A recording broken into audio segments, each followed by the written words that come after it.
Welcome back, everybody. We're yard selling today.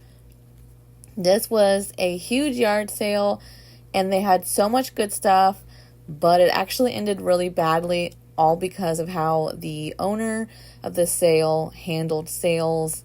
And I will show you shortly. As you will see, she started to grab things out of my hand, claiming they weren't for sale, even though they were literally on the tables with everything else for sale. This tape player I almost got. I would have totally got it, except she wanted $5 for it. And after I asked her to bargain with me, she said she wouldn't take less. And I was like, I'm not paying $5 for this when I'm not even entirely sure it works very well. The batteries had some corrosion on it. It did work per se, where it was like turning and stuff, but I don't know how well the speaker works. And like I said, the batteries were all corroded and stuff.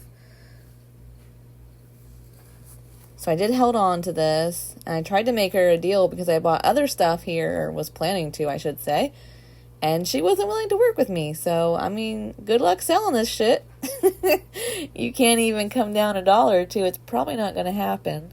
This was a really cool vintage dog grooming kit, but nothing was priced. And when nothing's priced, I'm a little bit hesitant on what to grab, and I'm glad I didn't grab a bunch of stuff because of how she was. They had some K-cups I thought was kind of weird. This cool little calendar shelf thing, I think most people know, like a grandparent that probably had one of these. It was missing half the numbers, half the months. It had a few things in here, but it was severely missing. It had like the November there, and that was it. So I was like, nope. And then I hit the jackpot. What I'm about to grab next up here is a whole bucket of vintage marbles, and I seen Pokemon marbles in here, and I got super excited. I was like, oh, dope. I am getting this. They had some really cool marbles in here, and I was hoping for some uranium marbles, and I was like, you know what? I'm just going to take a gamble. And then here she comes over, and she's like, that's not for sale. But then she puts it back on the table. I was like, girl, what the And then she's like telling me if I find any more marbles, let her know because she likes to collect them. And I'm like, then why? I don't know. It was so frustrating.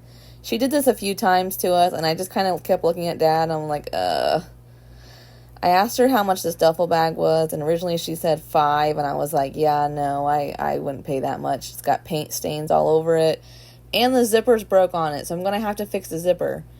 And she's like, well, how much would you pay? I'm like, $2.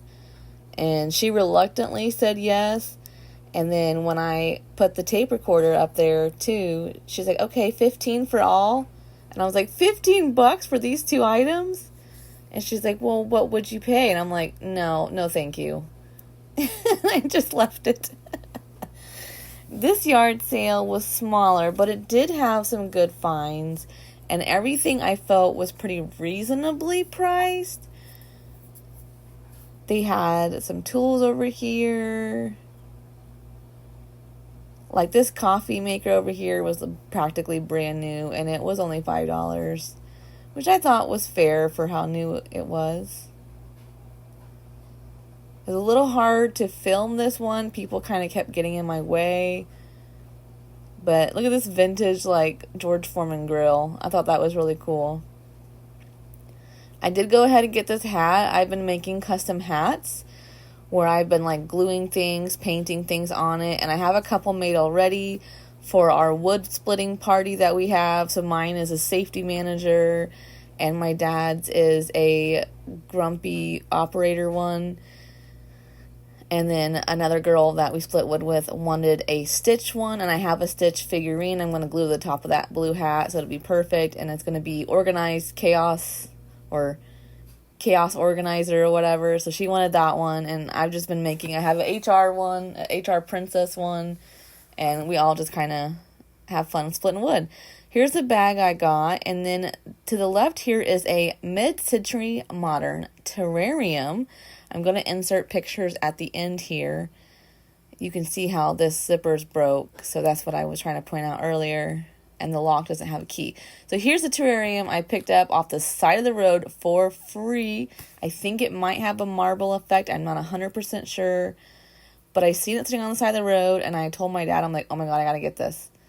And he was like, no, that's trash. And I was like, no, you don't understand. These things are worth a lot of money.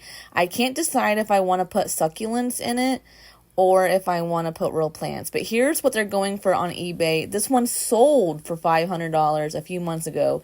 Not asking, it sold for $500, which is insane. This one does have a little topper on it. Mine does not. But I was thinking I could cut plexiglass and make a little end table or something. Thanks for watching, guys. I hope you have a terrific day and happy thrifting. And I'll see you next time. Thanks for hanging with me.